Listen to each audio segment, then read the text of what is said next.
Hello guys, may nag-chat sa akin. Hi Brad, how much pa draw? At nagtanong si sir kung ilang taon tumatagal yung crayon portrait po sir. Kaya pinakita ko to sa kanya guys. Ito sir, almost 7 years na po to sa akin. At hindi ko pa po to siya na-applyan ng varnish. Pero okay pa naman. Kaya walang ano-ano guys, hiningi ni sir yung Gcash number ko at agarang nag-full payment. Ito pala yung reference ni sir. Bali, nakapagsunduan namin ni sir, single portrait sa A4 size na papel. Kaya agaran ko ng hinanda yung mga gagamitin ko para sa komisyon na to. Parang nakapagbagabag, ano ba yun sa Tagalog guys? Basta para yung parang nakaka-touch ba? Kasi di mo nga siya kakilala, di mo nga siya katugo. Pero ganyan yung level ng pagtitiwala nila sa'yo. Di ko alam kung ako lang ba naka-experience ng ganito. Pero yung mga kapwa-artist ko dyan, alam ko naka-experience na kayo ng ganito. Yung mga kakilala, mga katugo, or kaibigan ba, na sasabihin nila, sobrang galing mo naman.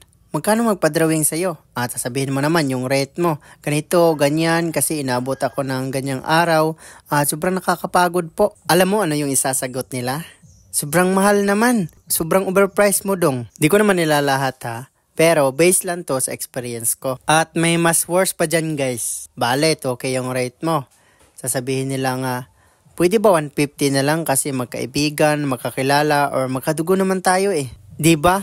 2K down to 150. May iba nga, thank you lang eh. Dati, nung nagsisimula pa lang ako, 500 per head talaga yung rate ko.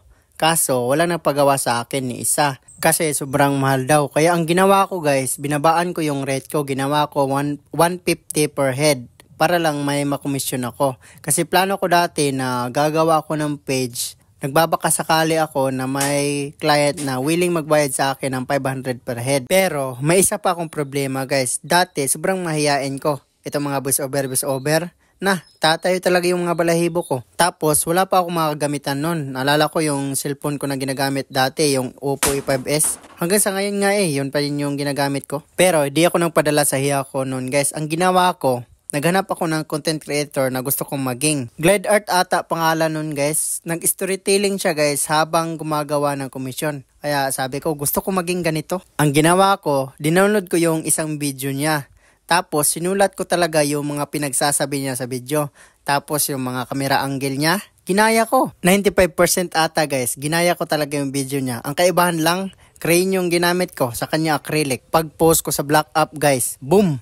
1 hour, 300k view. Sobrang daming buzzer na natanggap ko sa video na yun.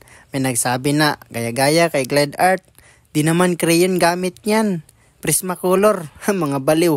Wala nga akong pambili ng lapis, kaya crayon yung gamit ko. May nag-comment din na, bisakol. Basta yun lang guys, kung interesado kayo